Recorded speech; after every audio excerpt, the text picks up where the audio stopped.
नमस्कार दोस्तों, आपका दोस्त सीए दीपक सिंह, अकाउंटिंग गुरु। आज की क्लास में टेलीग्राम चैनल पर दिए हुए क्वेश्चन का कुछ क्लैरिफिकेशन, कुछ वर्किंग नोट लेकर आया है। काफ़ी बच्चों की मेरे से क्वेरी रहती है कि सर जो आपने टेलीग्राम चैनल पर क्वेश्चंस दिए हैं उनके थोड़े से हिंट वगैरह बता दो तो हमें कुछ हेल्प मिल जाएगी। तो आज का वीडियो उन्हीं बच्चों की हेल्प के लिए मैंने लिया है। तो सबसे पहले आप सभी को दशहरा त्यौहार की हार्दिक शुभकामनाएं। भगवान आपके जीवन से रावण रूपी कष्टों को हरे और सुख समृद्धि लाए और आप अपने इच्छित लक्ष्य को प्राप्त करें। इसी के साथ आज की क्लास हम स्टार्ट करते हैं। तो टेलीग्राम क्वेश्चन आप देखिए, जो सबसे पहले मैं आपके सामने रख रहा हूं वो है 116 नंबर का क्वेश्चन। जो क्वेश्चन नंबर 116 है, आप उसको देखें। क्वेश्चन नंबर 116 जो है उसके अंदर मैं आपको बताऊं कि आपके पास में जो डिटेल दे रखी है उसको ध्यान में रखते हुए आप इस क्वेश्चन को देखें। तो इस क्वेश्चन के अंदर जो पूछा गया है उसको ध्यान से पढ़े और स्टार्ट करें। Following are the information related to G limited. G limited से रिलेटेड निम्नलिखित जानकारी दी गई है। तो एक बार पढ़ लिया आपने। जी रिलेटेड से रिलेटेड जो जानकारी दी हुई है उसके अंदर सबसे पहले लिखा हुआ है equity share capital 8 lakh, call in advance 40,000, call in arrear 60,000, declare dividend 15%, the amount of dividend payable. अब कुछ बच्चों का मेरे को ये क्वेश्चन आया था और उन्होंने मेरे को पर्सनली कॉल करके, कुछ ने व्हाट्सएप करके ये बताया कि सर आपने कॉल इन एरियर लेस ही नहीं की, आपने तो 8 लाख का 15% करके और राइट आंसर 1,20,000 कर दिया, जबकि 1,20,000 जो आंसर है वो हमारे अकॉर्डिंग सही नहीं है। उनका ये मानना है कि 8 लाख में से 60,000 लेस करनी चाहिए। तो बच्चों मैं आपको बता दूं कि डिविडेंड हमेशा पेड अप कैपिटल पर दिया जाता है। डिविडेंड हमेशा पेड अप कैपिटल पर दिया जाता है। और आप क्वेश्चन की लाइन ध्यान से पढ़िए, क्वेश्चन में साफ लिखा हुआ है पेड अप कैपिटल। तो जब सीधा ही पेड अप कैपिटल, भाई यदि इस क्वेश्चन में ये जो पेड अप कैपिटल लिखा हुआ है इसकी जगह कॉल्ड अप कैपिटल लिखा हुआ होता, क्या लिखा हुआ होता? कॉल्ड अप कैपिटल, तो फिर मैं आपकी बात सुन सकता था। यहां पर यदि कॉल्ड अप कैपिटल लिखा हुआ होता तो मैं आपकी बात सुन सकता था। कॉल्ड अप कैपिटल लिखा हुआ होता तो उसमें कॉल ही लेस होके पेड अप आता और देन फिर 8 लाख में से आप 60,000 लेस करके फिर 15% निकालते। अभी सीधा 8 लाख का 15% निकलेगा। तो एक क्वेरी तो आपकी ये सॉल्व हो गई। देन ये इसी का ही हिंदी रूपांतरण है। तो हमारा आंसर हो गया कि आपको ये 8 लाख को 15% से गुणा करना है। आपका आंसर 1,20,000 आएगा। क्यों आएगा?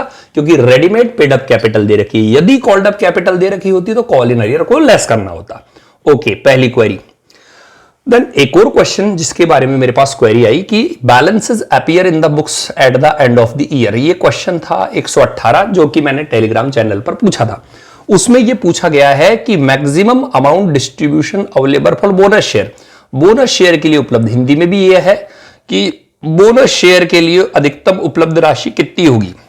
तो आपको यह लिखा हुआ है कि जो खातों के बैलेंस, एक तो है सीआरआर, एक है सिक्योरिटी प्रीमियम, एक है रिवैल्यूएशन रिजर्व अकाउंट, एक है प्रॉफिट एंड लॉस अकाउंट। तो बताइए बोनस जारी करने के लिए अधिकतम कितना अमाउंट उपलब्ध है। तो आपको मैं बता दूं कि यदि एक कंपनी बोनस अंश जारी करना चाहती है, बोनस अंश इशू करना चाहती है, फ्री में अंश जारी करना चाहती है, तो आपको पता होना चाहिए कि एक तो CRR capital redemption reserve account use ले सकती है, एक capital reserve realised in cash use ले सकती है, एक security premium realised in cash use ले सकती है, एक जनरल रिजर्व ले सकती है, एक P&L का क्रेडिट बैलेंस यूज ले सकती है। तो इस क्वेश्चन में एक तो कैपिटल रिजर्व जो कि है 50,000 वो यूज ले लिया जाएगा, एक सिक्योरिटी प्रीमियम का 5,000 वो यूज ले लिया जाएगा, लेकिन क्या रिवैल्यूएशन रिजर्व उपयोग आएगा? तो वो उपयोग नहीं आएगा। सिमिलरली जो P&L का बैलेंस है तो जानकारी के अभाव में अपन CRE मानेंगे तो टोटल 65,000 का उपयोग किया जा सकता है। तो इसका आंसर होना चाहिए C। तो 118 जो क्वेश्चन है उसका आंसर होगा C। और कुछ बच्चों को कंफ्यूजन था कि सर हमारे अकॉर्डिंग 50 आ रहा है, कुछ 55 बोल रहे थे, तो ये इसका आंसर होगा 65,000। देन ये हिंदी में है तो हिंदी में भी 65,000 ये लिख ही दिया मैंने। देन अगला क्वेश्चन, ये काफी बच्चों के गलत हुआ, काफी बच्चों ने मेरे से क्वेरी की थी कि which of the following asset is least likely to subject to lien, यानी किस संपत्ति के कम से कम ग्रहणाधिकार, यानी जिसे आप गिरवी नहीं रख सकते। तो आप मुझे बताइए, क्या आप जमीन को गिरवी रख सकते हो? बिल्कुल रख सकते हैं। प्लांट एंड मशीनरी को बिल्कुल रख सकते हैं। मोटर व्हीकल को बिल्कुल रख सकते हैं। लेकिन जो संपत्ति आप लीज पर लाए हो, आप खुद ही लीज पर लाए हो, तो उसे आप गिरवी कैसे रख सकते हो? तो इसका जो आंसर होगा वो होगा लीज होल्ड प्रॉपर्टी। तो इसमें भी बच्चों को डाउट था, तो आज मैंने क्लियर कर दिया कि जो आप लीज पर लाए हो, पट्टे पर लाए हो, उसको कहां से गिरवी रखोगे? तो इसका आंसर होगा सी। द नेक्स्ट क्वेश्चन, ये भी काफी बच्चों को प्रॉब्लम हुई थी। इसका हिंदी और इंग्लिश दोनों आपके सामने स्क्रीन पर है। सवाल नंबर 120 है। एबीसी इन्वेस्टी कंपनी है, एबीसी एक निवेशक कंपनी है, उसने XYZ कंपनी में अंश खरीद रखे। XYZ इन्वेस्टी कंपनी है जिसने XYZ कंपनी के शेयर को परचेज कर रखा है। अब हुआ क्या कि जिस कंपनी को, अब देखिए हम कंसंट्रेट कर रहे हैं दो कंपनी पर, एक तो XYZ और एक है एबीसी। एबीसी एक ऐसी कंपनी है जिसने XYZ कंपनी के शेयर को खरीद रखा है। अब हुआ क्या कि जो XYZ कंपनी है जिसके शेयर अपने पास है, उसने वर्ष 16-17 की जो डिविडेंड के संबंध में मीटिंग है वो अप्रैल में 10 अप्रैल 2017 को आयोजित की। तो मीटिंग किसने आयोजित की? XYZ कंपनी ने। तो यह सवाल कह रहा है कि एबीसी को अपनी लाभांश आय, डिविडेंड इनकम को कब रिकॉर्ड करना चाहिए? तो इसके 4 ऑप्शन दिए हुए हैं कि जो एबीसी कंपनी है जिसने कि शेयर खरीद रखे हैं, वो 10 दिन की आय को तो जो है वो 17-18 में रिकॉर्ड करे, और 355 दिन की आय को 16-17 में रिकॉर्ड करे, 16-17 में, सी 17-18 में। ज्यादातर बच्चों के जो आंसर आए वो ये आए 17-18, जो बिल्कुल सही है। समझ गए ना? कुछ बच्चों ने दिए 16-17 जो कि गलत है। अब मुझे बताइए, डिविडेंड की संबंध में जो मीटिंग हुई वो कब हुई? 10 अप्रैल को। तो इसका एक एएस है, ठीक है ना? आईसीआई ने इसका एएस है, रेवेन्यू रिकॉग्नाइजेशन का एक एएस है। एएस का नंबर है 9, एएस 9 आगम मान्यता, जिसमें ये डिटेल दी गई है कि रेवेन्यू को तभी रिकॉर्ड करना चाहिए जब उसका रिकॉग्नाइजेशन कंफर्म हो जाए। तो रिकॉग्नाइजेशन 10 अप्रैल को हुआ, तो आपको आय कब रिकॉग्नाइज करनी चाहिए?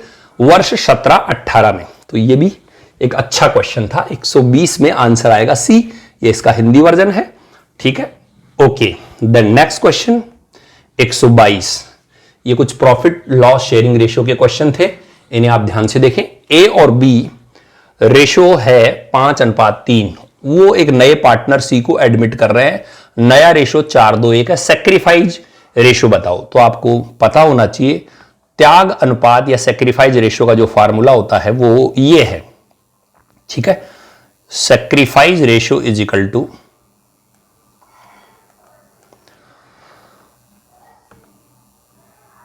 Old ratio minus new ratio. Old में से नया रेशियो घटा दिया जाए तो ओल्ड रेशियो है ए का 4/, ए का ओल्ड रेशियो है 5/8 और नया है 4/7, और बी का जो है वो है 3/8 और ये है 2/7। तो अब लघुत्तम लेंगे, लघुत्तम 56 आया और ये ऊपर आया 35 और ये आया 32। तो ये बचा 3/56। यहां पर भी लघुत्तम लिया 56, तो ये ऊपर आया 21 और ये आया 16। तो इसको हल किया तो आया 5/56। तो अंत पंत जो आंसर आया वो आया 3:5। तो इसका जो आंसर होगा वो होगा 3:5। मेरे ख्याल से आप लोगों को ये समझ में आ गया होगा कि आंसर 3:5 कैसे आया, ठीक है? त्याग अनुपात का जो फार्मूला होता है वो होता है old ratio minus new ratio, ठीक है? Old ratio minus new ratio, तो आपको उसी के अकॉर्डिंग इसे करना होगा। ओके, द नेक्स्ट क्वेश्चन हम लेते हैं। नेक्स्ट क्वेश्चन की बात करते हैं। तो नेक्स्ट क्वेश्चन में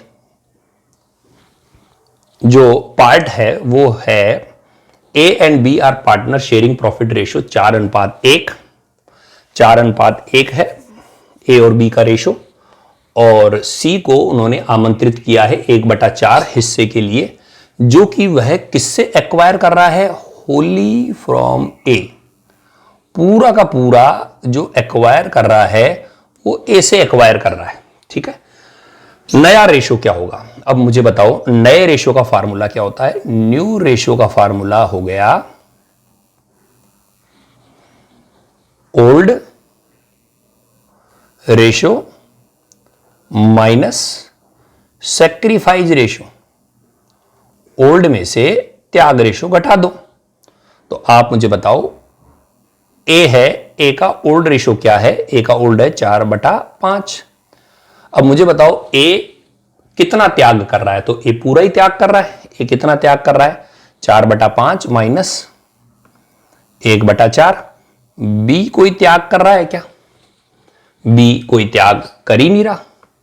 बी जो है उसकी हम बात करें तो बी का रेशो था वो 1/5 था, और वो त्याग कर ही नहीं रहा। और सी तो भाई साहब नए हिस्से के साथ चुपचाप आगे बैठ गया। तो आप यदि इसको हल करोगे तो यहां पर लघुत्तम आपने लिया 20, और ये हो गया 16 माइनस 5, 11/20। ये तो हल्की फुल्की मैथ्स है, तो ये तो आनी चाहिए। अब यहां पर आपने 1/5 लिया, तो इसको 20 लघुत्तम लाने के लिए ऊपर नीचे 4 से गुणा किया, तो ये हो गया 4/20। इसको भी ऊपर नीचे 5 से गुणा किया, तो ये हो गया 5/20। तो आंसर क्या हो गया? 11:4:5। तो इसका आंसर आ गया डी। तो आपको समझ में आ गया होगा कि नए रेशो का फार्मूला होता है वो होता है old minus sacrifice ratio. Okay, तो आपको हर एक चीज का पता होना चाहिए। नेक्स्ट क्वेश्चन है ए और बी जिनका रेशियो 2:1 है, वो डी को आमंत्रित कर रहे हैं 1/5 हिस्से के लिए। और अब की बार देखिए जो वह हिस्सा किससे एक्वायर कर रहा है? ए और बी से।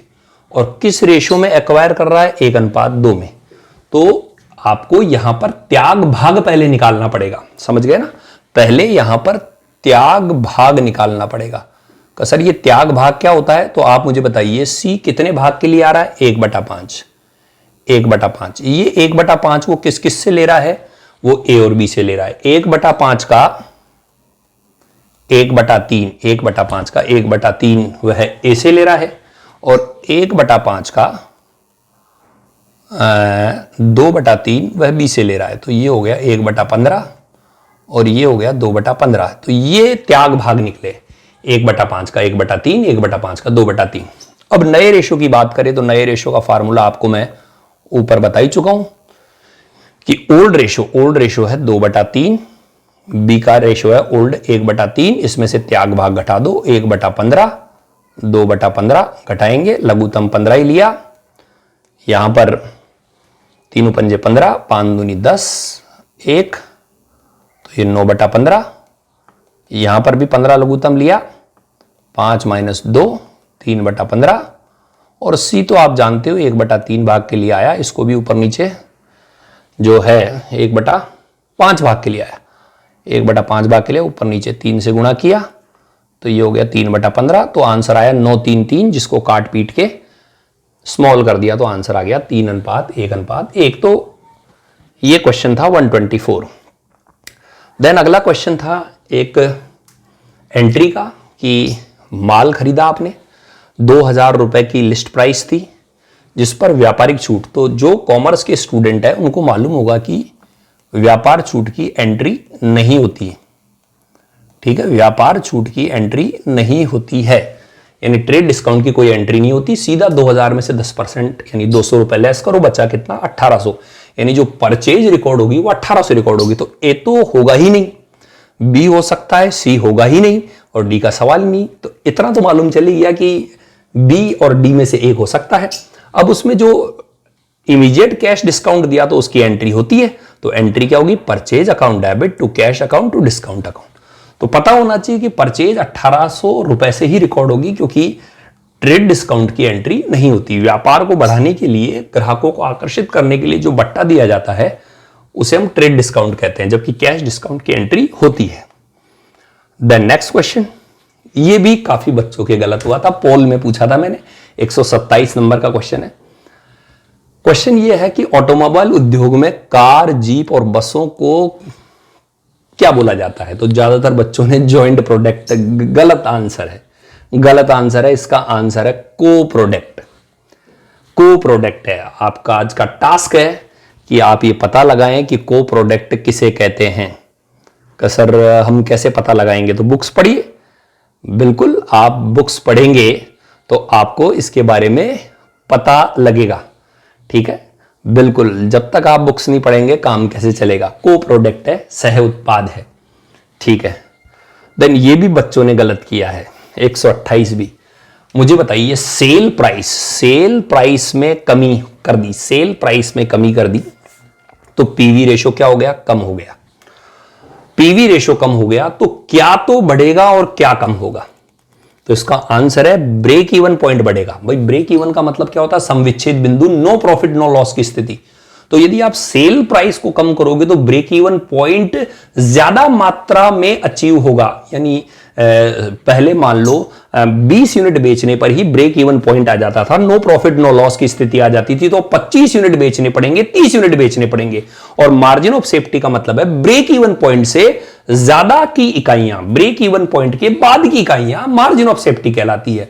तो यदि सेल प्राइस में कमी की जाती है, विक्रय मूल्य में कमी की जाती है, तो बीईपी बढ़ता है और एमओएस मार्जिन ऑफ सेफ्टी कम होती है। तो आंसर होगा ए। ध्यान रखना, आपने में से कई बच्चों ने इसका गलत आंसर दिया था। नेक्स्ट, पोल 131, इसका भी आंसर कई बच्चों द्वारा गलत दिया गया था। सावधान, ज्यादातर बच्चे इसको लागत केंद्र लिख के आ गए। लागत केंद्र इसका आंसर नहीं है, लागत केंद्र गलत है। ध्यान दीजिए, साफ लिखा हुआ है यहां पर एक्टिविटी बेस्ड कॉस्टिंग पूछा है, तो इसका आंसर है लागत पूल, कॉस्ट पूल है। कॉस्ट पूल इसका आंसर है। Cost pool is an item like a product, job और customer for which cost measurement is required in activity based costing.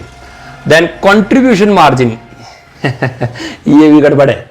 मुझे बताइए, कंट्रीब्यूशन के फार्मूले होते हैं S minus V is equal to C. एक फार्मूला होता है F plus P is equal to C. जिन बच्चों ने पाठशाला क्लासेस ज्वाइन कर रखी है उनको पता होगा कि ये दो फार्मूले होते हैं, F प्लस पी। अब मुझे बताओ, P की जगह यदि लॉस आ जाए तो क्या होगा? F माइनस लॉस हो जाएगा ना, तो फार्मूला होगा A। फिक्स कॉस्ट में से लॉस घटा दिया जाए तो कंट्रीब्यूशन आएगा। 132 में आंसर आएगा A। बहुत ज्यादा स्टूडेंट ने इसमें गलती की है, बहुत ज्यादा स्टूडेंट। अरे प्रॉफिट प्लस वेरिएबल कॉस्ट लिख रहे हैं, कहीं सेल में से फिक्स कॉस्ट माइनस प्रॉफिट लिख रहे हैं। कमजोर है भाई, इस कारण से डिटेल स्टडी ही करनी पड़ेगी आपको। देन एक और लास्ट क्वेश्चन आज का, पोल 133, गैंग वेरिएंस किसका उपविचरण है? तो इसका आंसर है मिक्स वेरिएंस का। कई लोग तो मिक्स वेरिएंस को गैंग वेरिएंस भी बोलते हैं। कई एग्जाम में तो ये क्वेश्चन आ चुका है, गैंग वेरिएंस का दूसरा नाम क्या है? तो ये उपविचरण है, सब वेरिएंस है मिक्स का। तो आज की क्लास में हमने टेलीग्राम चैनल पर हमारे द्वारा दिए गए क्वेश्चंस के बारे में स्टडी किया। आई होप सो आप लोगों को अच्छा लगा होगा। इसी तरह मैं कोशिश करूंगा कि आगे के क्वेश्चंस भी आप लोगों को बताए जाएं ताकि आपको बेनिफिट मिलता रहे, ठीक है। जो बच्चे इन टेलीग्राम क्वेश्चंस को ज्वाइन करना चाहते हैं उनके लिए लिंक मैं प्रोवाइड करवा रहा हूं, आप डिस्क्रिप्शन में जाकर के लिंक देख सकते हैं। अच्छी तरह से तैयारी कीजिए, लक्ष्य पर ध्यान केंद्रित कीजिए। बरगलाने वाले लोग काफी होंगे, वैकेंसी नहीं है, लेकिन जब भी आएगी तो विजेता वही होगा जो आज तैयारी कर रहा है। आशा है आप लोग मेरी बात को सीरियस लेकर के पढ़ेंगे। धन्यवाद। आपका दोस्त सीए दीपक सिंह अकाउंटिंग गुरु अब आज की क्लास से विदा लेता है। डिटेल कोर्स के लिए आप पाठशाला क्लासेस पर एप्लीकेशन को डाउनलोड कर सकते हैं और कुछ नॉमिनल चार्जेस में पढ़ाई कर सकते हैं। उसका लिंक भी मैंने डिस्क्रिप्शन में दिया है। Thank you very much. Okay, bye.